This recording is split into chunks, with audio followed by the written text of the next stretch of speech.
Hey, everybody, and welcome to the 15th episode of Trippin with Theobold. I'm your host, Andre Theobold. I go by AT, I go by Dre Theo, I go by Dre, and I probably have more nicknames to come. But welcome. Welcome to the show. So for you new listeners, if you are not aware, the show is called Trippin with Theobold because I literally and figuratively trip, right? Like I literally trip in speech. I grew up with a speech impediment, you know what I'm saying? Had to kind of work through it. It's not all the way gone, but for the most part, I can manage it. So when I mess up and have hiccups during the show, I'll just say, "Come on, Dre," and I'll carry on. You know what I'm saying? Because we don't do edits on this show. We don't edit. We just point, click, ship, done. That's what we do. All right. What else? And I figuratively trip. Meaning come on, Dre. See, I did it right there. You know what I'm saying? But I figuratively trip in thought. I have a lot of crazy ideas. I be thinking outside the box. So that's why it's called Tripping with Theobold. Before we get started, make sure you like this video, subscribe. You know what I'm saying? Kermit the Frog, the comment section. Remember the angry Kermit the Frog? I wanna hear your thoughts. I wanna if you got questions, comments, or if you wanna troll, do whatever, man. Just mash that comment, Kermit the Frog that section up. What else, man?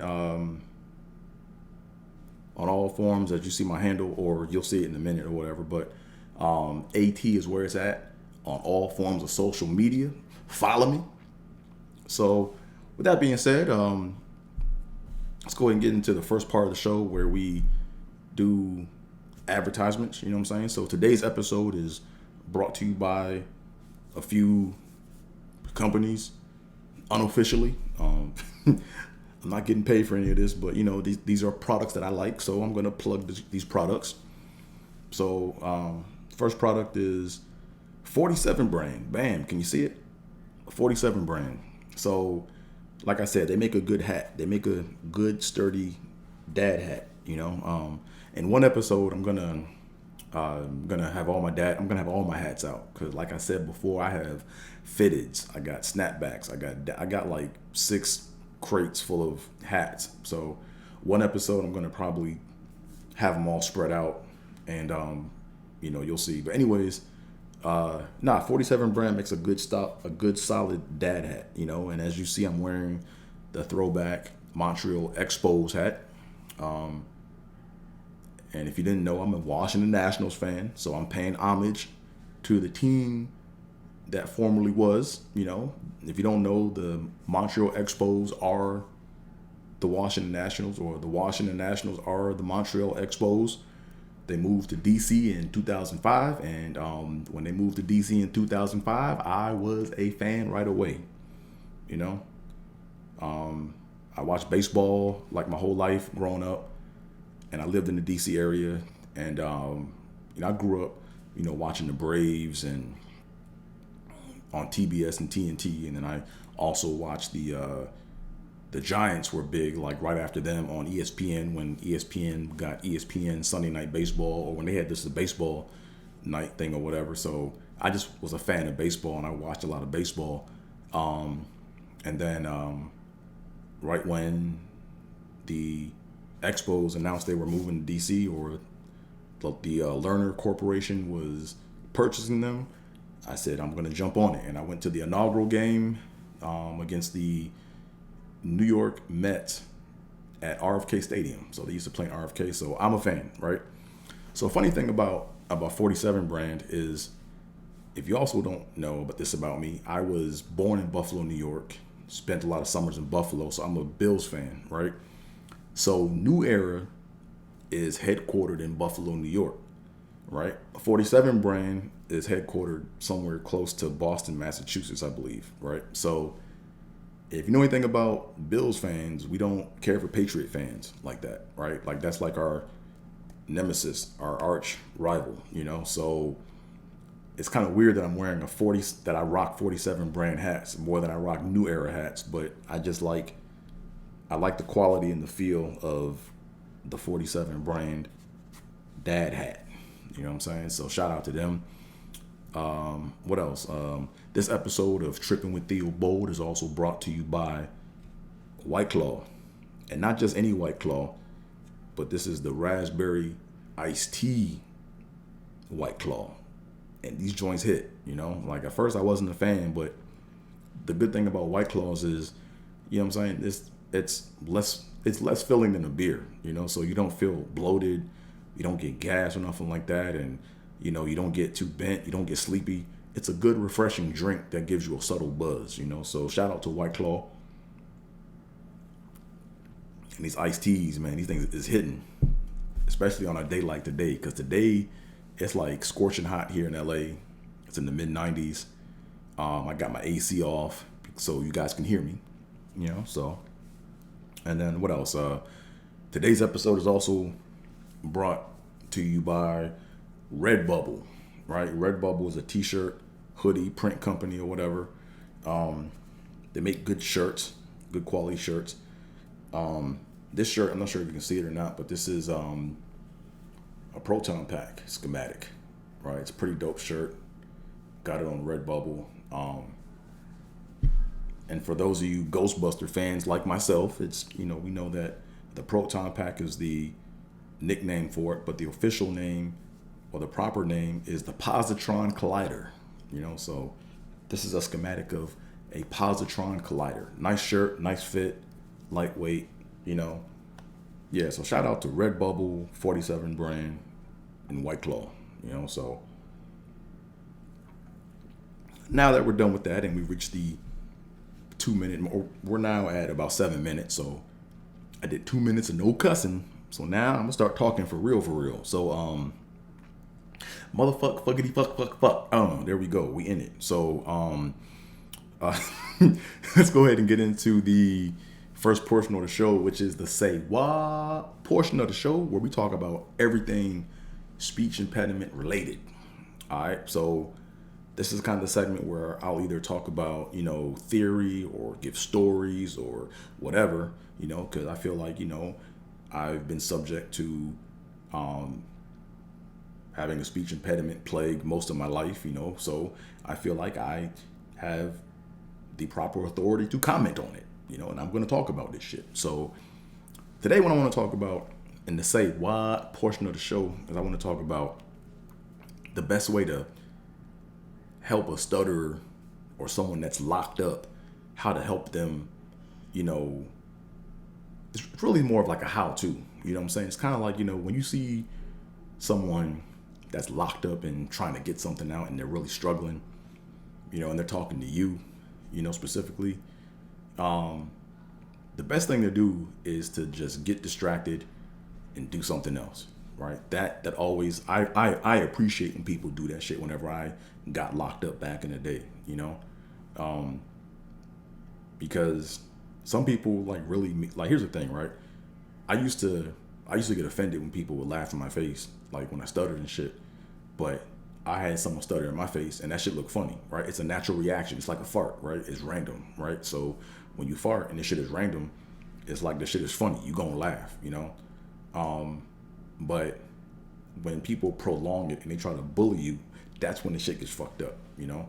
But when you're locked up in if someone is locked up in saying something and they can't get their words out, like, don't try to help them finish their sentence. Don't play word guess, because when it turns into word guess, it just gets very weird, because it's like, yes, no, yes, not that, no, and it just prolongs it, you know. And me personally, I rather like just kind of do an end scene cut and then go back and regroup and then maybe try again later, but not right away, because I got to regroup and I got to, like, you know what I'm saying? So don't try to help finish sentences. Don't try to coach either, you know? Like, I used to hate when, come on, Dre. Like I used to hate when people would, you know, tell me to take deep breaths and take my time and it's gonna be okay. I'm not going anywhere. Take your time. Deep breaths. I'm like, fuck, man, this motherfucker don't even know what the fuck I'm going through, and you trying to coach me, bitch? Like, really, bitch? You know? So that's really like just condescending. It's like, you don't know what I'm going through, so how are you gonna tell me what the fuck to do to help get me out of my own shit, right?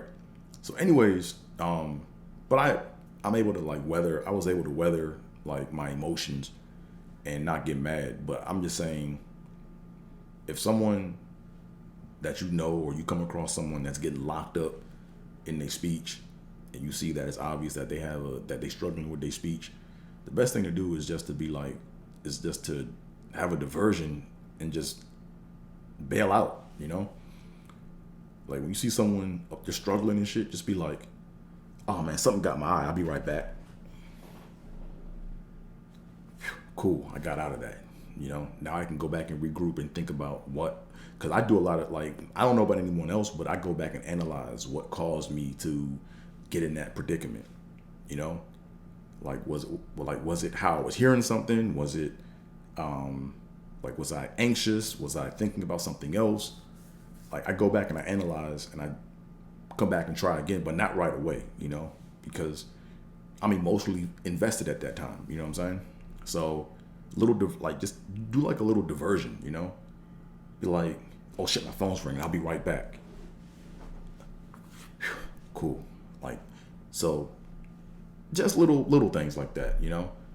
Now, everyone might not be the same, you know? But I'm just saying, for the most part, a lot of people I know who had a speech impediment or stuttered or whatever, they really appreciated people that could just kind of get out quick and kind of divert and get out of that conversation, you know? Anywho, that's the say what portion of the show. Make sure you Kermit the Frog in the comment section, add thoughts, add whatever, you know. Don't forget to like the video, all this stuff, you know. But we still got a long way to go in this podcast. That's just the first segment, the first major segment of the podcast, you know.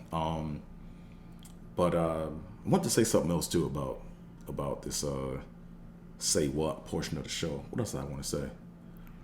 I'm just gonna move on. If I think of it, I'll come back to it. Excuse me, man. What else we got? So now we're on to the DFS portion of the show, where we talk about everything DFS related. As y'all know, I like to play DraftKings. I play a lot of DraftKings. I don't put a lot of money up, but I'm pretty consistent. You know, I'll put up a quarter, you know, every day at least, for a baseball tiers lineup or a basketball tiers lineup.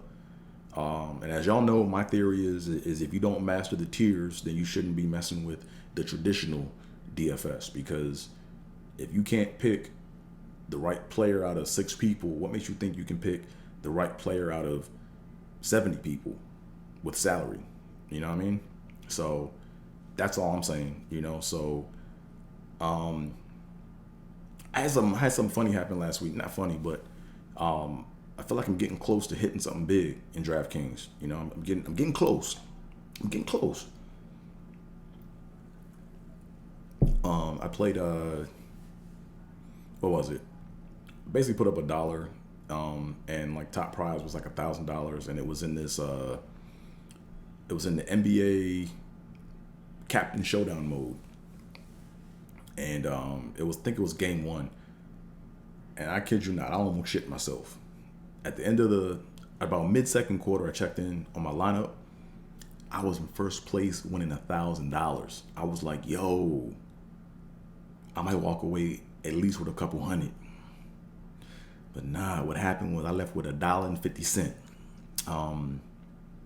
Shit happens, but I was close, right? It ended up being I think it ended up being a 20 place, it ended up being a 20 place first place tie, or a 10-way first place tie, where each person in that who got in the top 10 or tied ended up with $281, you know. So I could have used that for my lineup, but you know, But like I said, I'm getting close, because when you play the Captain Showdown mode and you kind of like stick to your team, you kind of know.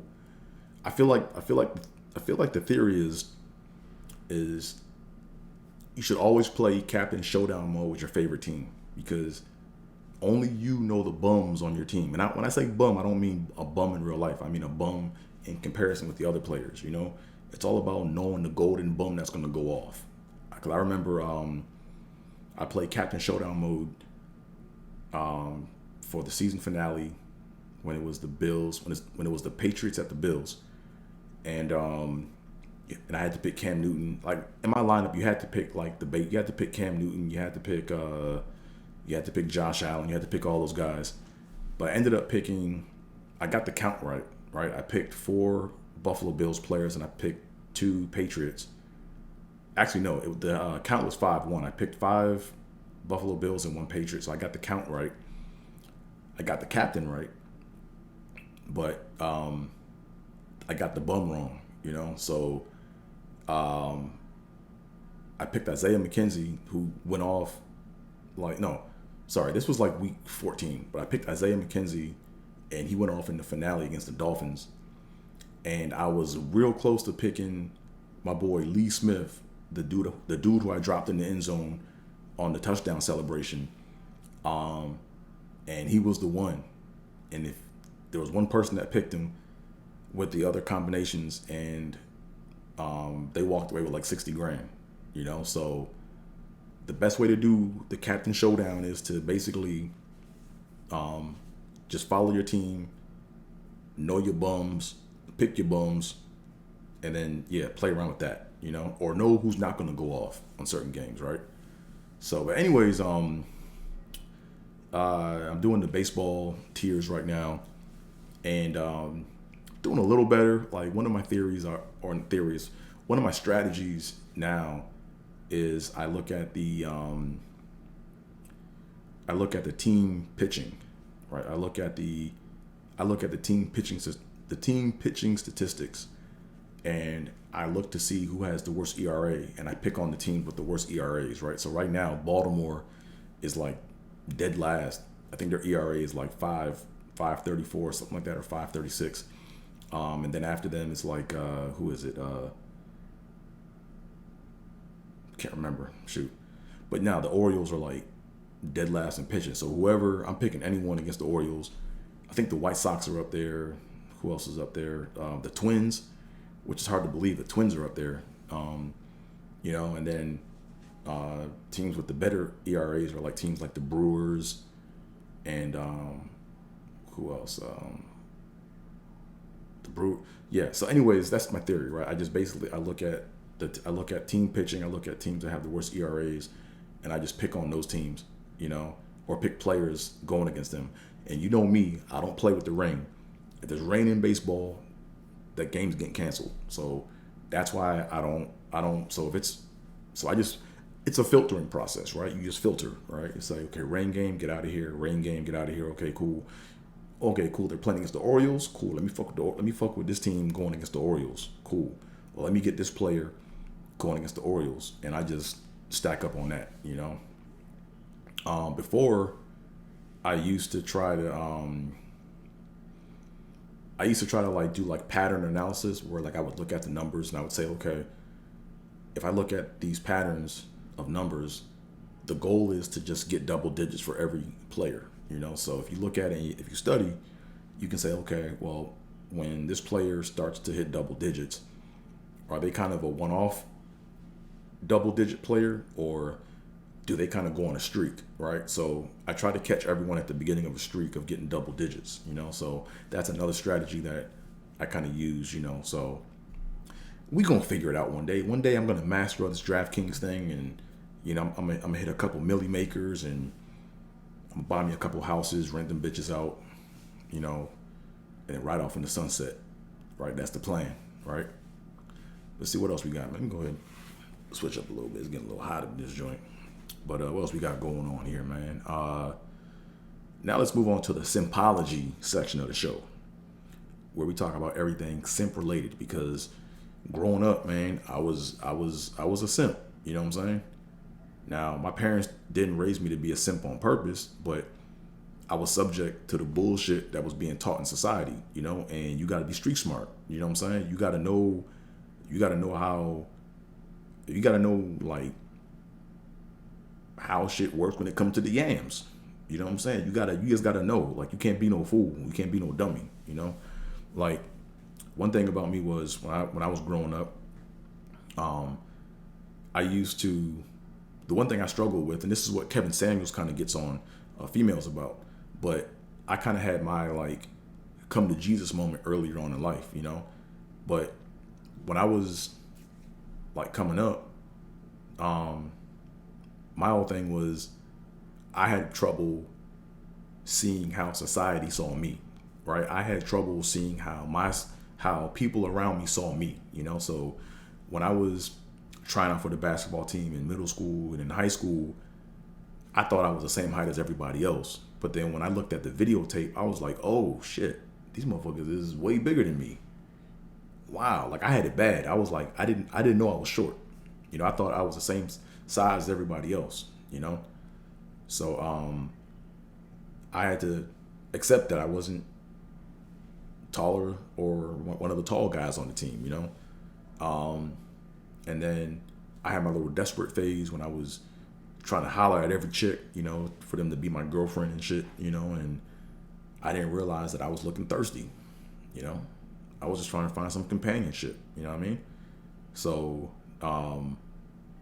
like one of the things that Kevin Samuels preaches is he preaches, you gotta like know your market value, and when I was growing up, my big thing was, or as I started to become more aware of who I was and how I fit into my surroundings, I had to learn, like, you know what I'm saying? Like, it was like, I had to kind of say, okay, look, I'm short. Okay, that's a strike against me. Okay, I'm black. That's another strike against me. Okay, cool. What else? I don't have a lot of money. I'm in school. I'm broke. I'm not one of the cool dudes or whatever. So I said, you know what? I have to focus on things that I can control and things that I can improve on. Right. So that was kind of how like I lived my life after like, high school. I was like, okay, I can't work. Okay, I know if I'm short, if I'm black, I'm already in this pile. So I got to go ahead and just cut these people out and just not focus on them and just focus over here. Right. So I knew, long story short, I had to basically wear goggles that society wore when they looked at me. And then I was able to accept things as I moved on, Whereas like, in the Kevin Samuels videos, you got chicks that, I think those chicks are where I was years ago, right? Those chicks are like, oh, well, I deserve this. I deserve this. Well, you don't realize, if you realize, other chicks around you are younger, they're more attractive. They're just not realistic. All they see is themselves, right? So, I had to basically come to grips with that earlier, and I'm grateful for that, But in today's version or in today's episode or segment of the Sympology section, I want to talk about this new series on Netflix called Sex Life. Haven't finished watching it yet, but man, it's a doozy. And I suggest that everyone needs to look. My boy put me onto this joint. He was like, yo, Dre, you got to watch this shit. And I'm like, man, what am I, like, it looks like something I wouldn't watch. But man, this needs to be shown in middle schools early on, right? Just expose kids to the truth earlier on in life, man, right? Expose them to this shit early in life because, like I said earlier, my problem was, so let me just give you a synopsis of the whole Sex Life joint, right? So Sex Life basically it's about a married couple where the wife's name is Billy and the husband is Cooper, and basically it starts off with Cooper being focused on other things, right? So when he's intimate with his wife, he's like watching the game or he's focused on other shit, and he's kind of just going through the motions, right? But Cooper is like a prize, right? He's like a trophy husband to other chicks. Like all these other chicks want to get with him, right? He has the wife, he got the big house, he got the 2 kids. He's like a leader at his job, great paying job, So basically, what happens is because he's not paying attention to his wife sexually like that, the wife starts to journal in her journal, and then and she's a stay-at-home mom, by the way. So she's journaling, and then she basically was a hoe back in the day. Like, she was getting ran through. And this isn't my opinion. There's a scene, or there's a segment where she kind of goes through and shows her phase back in the day, and she's just getting piped down by like random dudes in different places. Like, they just keep cutting around. So she's writing about all this. And then she writes about one dude in particular, Brad, who basically could please her sexually, So the husband so the wife leaves the journal out on accident. I forgot. So she leaves the journal out, and the husband reads it, and then he tries to compete with what Brad was doing. And then all of a sudden, the wife thinks that this shit is like, the wife thinks that this is what is it? It's a solution to her problems, right? But really, it just ends up blowing up in her face, because now what happens is their marriage gets redefined, right? So the reason why I say this should be shown in like middle school is because kids need to be aware of what's going on with their parents at a younger age, because when they find out later, it's like traumatizing, right? And it could leave an impact or a severe scar on just how they perceive people, you know what I'm saying? And I'm going to go back and reiterate, what I said earlier, or in previous episodes. It's, to me, there's nothing wrong with being a hoe, you know what I'm saying? But I mean, be honest about being a hoe. Don't try to, don't lie to yourself is what I'm getting at, you know what I'm saying? Because that gets you nowhere. So, but no, this needs to be shown in like middle school, because I think what would happen is the women or the females would say, look, if I want to be married in a certain way, and if I want this picket fence, and I want this Disney Ronald McDonald / Snow White fantasy marriage or whatever, there's certain things that you don't want to get exposed to, right? Like, you don't want to, like, if you want that, don't train yourself to be a hoe. Like, don't train to be a hoe for like 20 years of your life and then want the Snow White fantasy Ronald McDonald wedding and shit, or the fantasy fairy tale shit, right? That's gonna get you nowhere, right? Just be honest with yourself, you know what I'm saying? And then and the fellas too, like, I think they need to watch it at a young age, because what's gonna happen is they're gonna realize, or they're gonna be aware of female nature, So what Billy shows or displays throughout the whole series is, she is demonstrating female nature, and most dudes aren't aware of that, So when dudes aren't aware of that, they move and navigate life in a certain way.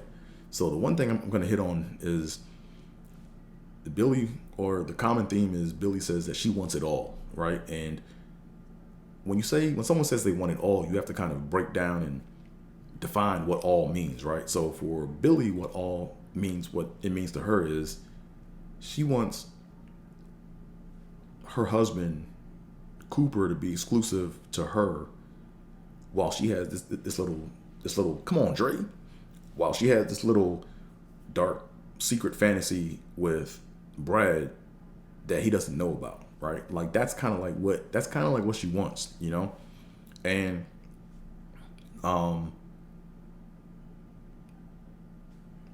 if that's what she wants, that's fine. Then there might be another dude out there that would be accepting of that, but it's kind of fucked up to change up the definition of what y'all want in the marriage when commitments have already been made. You know what I mean? So I think this needs to be shown in like middle school. Then it needs to be shown in high school, right? Because I think the sooner the better, right? Like, you have to. My dad has a saying, you know what I'm saying? Or my dad had a saying back in the day. And the saying was, you must learn to bend the tree when it is young, because when it grows too old and too crooked, you gotta chop it down. Right? You can't bend it anymore. It's too big. Right? So if you're gonna live a life of being a hoe, then just stay being a hoe. Like, don't try to get dudes tripped up into this fantasy of being exclusive in this one like marriage, because the shit ain't gonna work, or it's probably not gonna work, or it's probably just not worth it, or not worth your time trying to make it work. You know what I mean? But if you want that life, you have to train yourself to walk down that path and to live that life. So my conjecture is, if they show sex life in middle school, starting in middle school, where people got to do essays and write the shit and think about it, all the way through college and high school, my conjecture or my theory is you'll see less divorces as a result of that. And right, you'll see less divorces, because I think people will look at marriage in a more realistic lens. You know, that's just my conjecture. That's what my conjecture is. I think the more you educate people on shit, and the more they have a chance to kind of plan what it is they want, they'll be able to even have conversations with their potential mates on what they want. Right? But right now, no conversation is being had. Motherfuckers is just hoping. You know, like, you got Coopers being raised in the bubble, thinking, okay, if I just handle my business, and if I do my job, and if I'm a faithful husband, and blah blah blah, my wife is always going to be happy, and that's going to be that. But he's not aware of like what else can happen, right? Like, Brad needed the input that is going on right now to help him pick a better wife, because Billy's not wife material. I'm not saying she's a bad person, but she's not wifey material. She a hoe. I mean, I don't know how else to put it, you know? And like I said before, there's nothing wrong with being a hoe. It's just, you gotta be honest about your situation, you know? But yeah, what else did I want to say about that? Oh yeah, I was gonna get into the pill theory. I kind of got into the pill theory a little bit. So yeah, so as y'all know, I think I hit on it last episode, but you got pill theory, right? You got blue pill. Basically means that the dude is unaware of female nature. That would be Brad. Sorry, that would be Cooper, right? Red pill basically means that the guy is aware of female nature, and all he wants to do is date, because he knows that, you know, he knows that he's so aware of female nature that all he wants to do is date, and he knows that all of his interactions are going to come to an end with a woman, so he just dates. Like, he multiply dates, he just dates, right? And then purple pill is a combination of the two, where, you know, the guy is aware of female nature, but he chooses to settle with one chick because he's so tired of just dating. You know what I'm saying? So I would say that Brad in the show is, at times, I think he's red pill, but I think he's kind of on the outskirts of purple pill, because he's so fixated on Billy, you know? Now the question is that if Billy leaves Cooper for Brad, would Brad just date other women, right? Like, he might just want what he can't have, you know? And right now he can't have Billy because she's married, you know? So, but that's the theory right there, right? That's classic example of blue pill, purple pill, red pill theory. Just watch Sex Life, you'll figure it out. You know what I'm saying? So, but like I said, go, if you haven't watched it, take a watch. It's very, very interesting. It's not one of those romance novel things. It's an important show that a lot of people need to watch, and just, you know, cut the bullshit and just say, look, at the end of the day, you got women that want to be wifey but don't qualify to be wifey. You got women that are cool with being hoes or whatever, right? For example, like Sasha, like in the show, Sasha Snow's a hoe. I didn't mean for that to rhyme, but she a hoe, you know what I'm saying? And she's cool with it. So I think she lives a more fulfilling life because she's cool with being the hoe, right? So it's all about being realistic with your expectations. If you're realistic with your expectations, I feel like, you know, you're going to have peace of mind and you're going to live a better life, you know? But that's all I'm going to say on that. What else we got? So now let's move on to the comedy bump portion of the show. We talk about my trials and tribulations in this world of comedy. So as y'all know, before we go any further, make sure you guys, you know, mash up that like button, hit the like button, subscribe, tell a friend, Kermit the Frog, the comment section, you know, with questions, troll comments, do whatever you want, have fun. Right, this is a free form. We're just talking. But now we're in the comedy bump portion of the show where we talk about like my trials and tribulations in the world of comedy, right? So like I said before, I could probably do 100 episodes easily on comedy bumps because I had so many. Excuse me, man, this White Claw getting to me. But I had so many. I've had so many failures in comedy. That I could like do an episode on each one, but which is kind of what I'm doing. But I'm grateful for my failures, right? Because I feel like they made me a better person. They made me a stronger individual, and like they helped my comedy game get stronger. You know what I'm saying? So I'm not where I want to be yet, but I'm converging to where I want to be. You know, so with that being said, the comedy bump story today is entitled "Little Microphone." Right, so here's what happened. Right, I was probably like 2 years into comedy at this point, maybe like 1.5 years into comedy, and there was an upcoming promoter that I knew from Cedar Rapids that had affiliations with the University of Iowa campus, you know, and it was weird. I forgot if it wasn't a planned show because I wasn't on a flyer. But I knew the guy DJing because I was friends with this other DJ that was DJing, and it was a show for like the black crowd, right? For like the black students, you know. It wasn't right. It was a show for the black students, so it was more of a black show, right? It wasn't a Cedar Rapids, like it wasn't a white audience. It was pretty much a black crowd, right? And I remember going to support this DJ, and no, it was a show. We weren't booked on it, but it was me and my boy Brian. Oh yeah, I forgot about this part, man. Yeah. So what happened was my man, his name is Tony. He was like, "Yo, I'm DJing at the spot. You want to come up?" I'm like, "Cool." And then the guy that was promoting the show was like, "Yo, we need comics. Hey, go bring some comics," right? So I brought me and my boy Brian, right?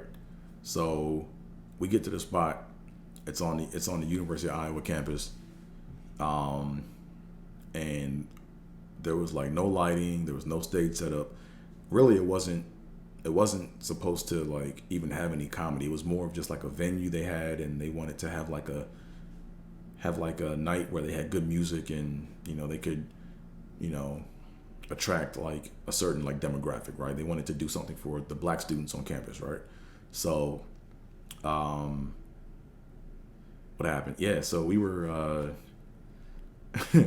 so I remember the show started, there was no light, like the lighting was poor. The music sound quality was dope, but like the audio sound quality was shitty, and there was no microphone, no mic stand. So the DJ had this little tiny little Toys R Us microphone. It was about this big. It was silver, and it was wired into his little sound system, and you couldn't really like walk away from the stage. You know, you had to kind of like do your joke in the shit, and kind of like this was like my little radius in doing my jokes. You know, I was doing this shit. You know,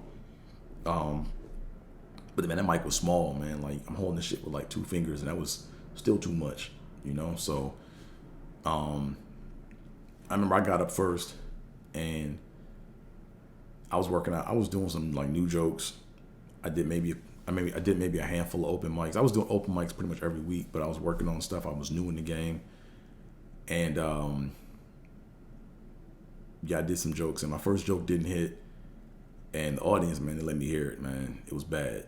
Like, all I remember is there was this one chick that was like heckle laughing, right? Where she wasn't laughing at my joke. She was laughing, like, she would laugh like when I got started talking.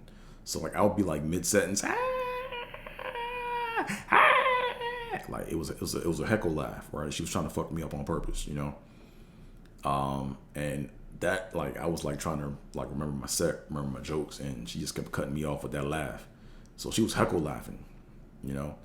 And then I remember I remember one time I was like mid joke, and this one guy in the back was like, he was like, "Hey yo, DJ, man, cut that nigga off. That nigga ain't even funny, yo." He's like, "Man, cut that nigga off, man." He's like, "Yo, DJ, you don't even got a DJ, man. Just play some music or play the radio or something, man. But I'm tired of hearing this nigga." And then the chick started laughing at him, and that shit was bad. You know what I'm saying? I'm sitting up there holding this little piece of shit toy microphone and shit, doing my little bits. And plus, I'm in the dark, so you can't even see my face, you know? So it's like pitch black in there, no light, poor sound, shitty microphone, no stage.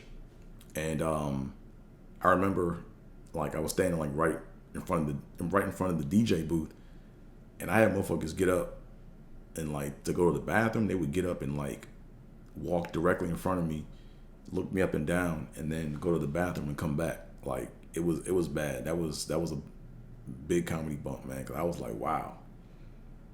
I was like, shit.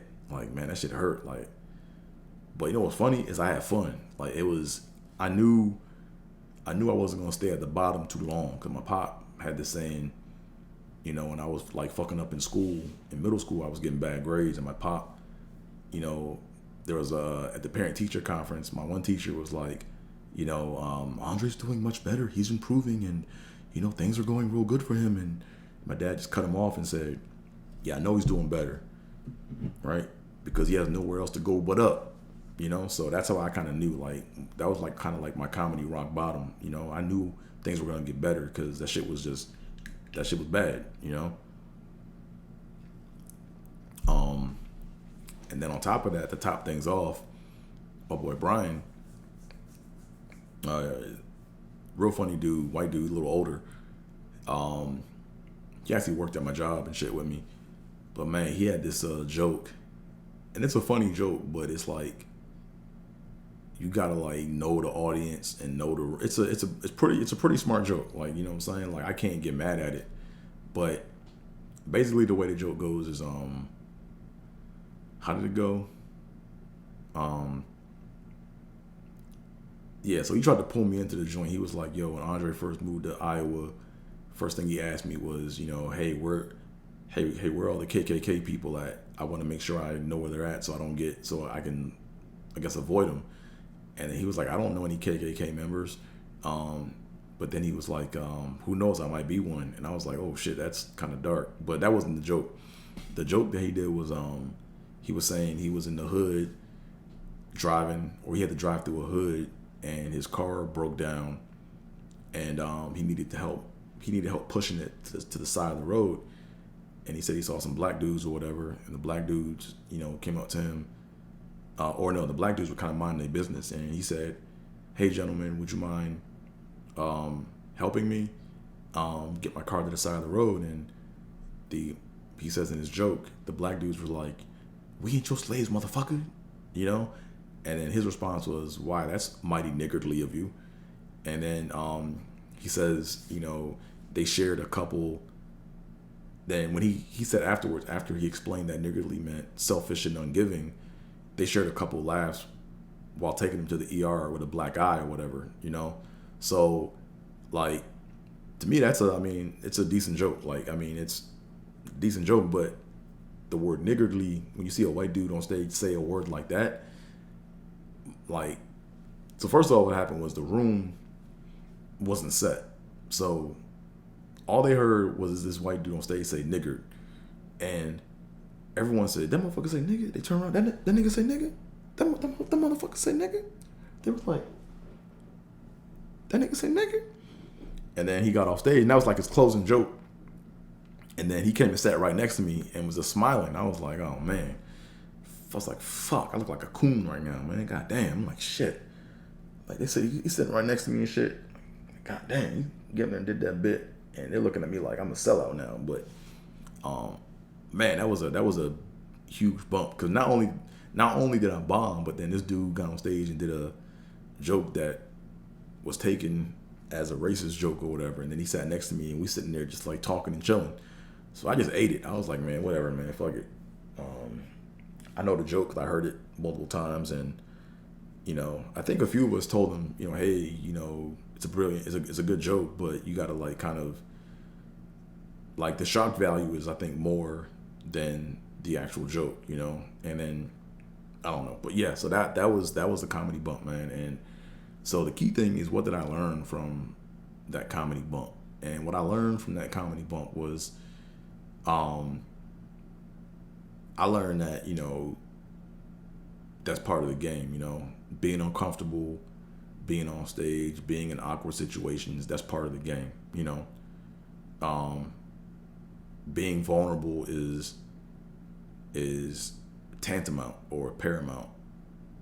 Being vulnerable is like one of the most important things in comedy, right? Like when you make yourself vulnerable, you show that you're human, right? People want to see that you're human, I think, If you appear to be a know-it-all or you're super smart and you're outwitty, people are going to kind of resent that, or the joke has to be really fucking good or the audience will resent you. Me, I play dumber than my mark. So, but I learned, what I'm saying? That's the thing I learned. I learned to embrace the vulnerability, embrace being uncomfortable, when you're on stage getting heckled, have fun with that shit. Like I was laughing when I was getting heckled on stage. I was like, man, this bitch is rude. Now, my nerves probably should have been worked a little better than that, or my nerves probably got way better from that situation, because now if that situation happened again, I would kind of laugh and chuckle at it, but I would kind of be an asshole at that point. I'd be like, man, goddamn, bitch, like, can I get my joke out? You're not gonna let me talk? Okay, well, damn, okay. Then I should have took a tour. Hey, what's your name? And then, I don't know. Maybe I shouldn't have did that. But like I said, it's like my nerves right now from being on stage are so like trained to the point where if that were to happen, I would handle it way better than I would have back then. But even though I had fun back then, it would be more fun because now it's like I kind of like know what to expect, or I know what situation I'm in, right?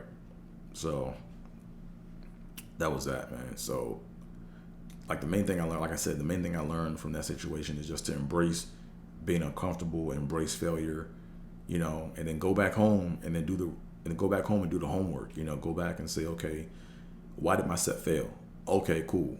Reason number one, I think why my set failed is this joke. Let me look at the jokes, right? Were the jokes shitty? Okay, yeah, the jokes weren't that well. Well, the jokes weren't that well written. Let me go back and figure out what I was trying to say. Let me go back and pin all that up and get that tight. Okay, were there any other things in my surroundings that affected, my performance? Oh yeah, there was no light, there was no microphone, or the microphone was small and real tiny, right? Okay, cool. Now I can make a joke about that. Hey, how the fuck you gonna have comedy in this room with no light and I'm black as shit? Like y'all can't even see my face right now. Like I got big white eyes and big teeth, and y'all still can't see that shit, Man, this is gonna be a successful set. Play around with shit like that. Man, who got this little Toys R Us radio price microphone? Can y'all even hear me? Hey, can y'all turn the gain up on this shit? Oh, there's no gain. Okay, well shit. It's like I should have just played around with that, right? So you learn from situations like that. You learn, okay, go back and analyze, how bad things went, and then figure out if I'm ever in this situation again, how can I put myself in a situation to stand up on it or to rise above it, right? So that's the comedy bump. That's the comedy bump portion of the show. But yeah, this show went by pretty quick. It's less than an hour, so I just wanted to kind of get my thoughts out there or whatever. Like, all episodes aren't going to be long. Some episodes might be a half hour. Some might be 45 minutes. Depends what I have on my chest. And today I had medium shit on my chest. So I got the medium shit out. So what's coming up next for me? So up next this Sunday, I will be performing at the Good Night in Northern Hollywood. It's a Teresa Lowe showcase. You can find out more by either going on my Instagram at AT is where it's at, or T Low Writer, or Teresa Lowe Presents. I'm on the first show, which is at 6 p.m. There's another show after that. So if you want to come through and check it out, come through and check it out. And then other than that, I'm just hitting up shows and mics, building new material. Yeah, so like I said before, feel free to like the video, you know what I'm saying? Kermit the Frog, the comment section, questions, comments. Feel free to go tell a friend, tell their friend, tell their friend, go spread the word. You know what I mean? And with that being said, this has been the 15th episode of Trippin with Theobold. And I want to thank y'all for listening and tuning in. So with that being said, I'm out of here, baby. Yeah.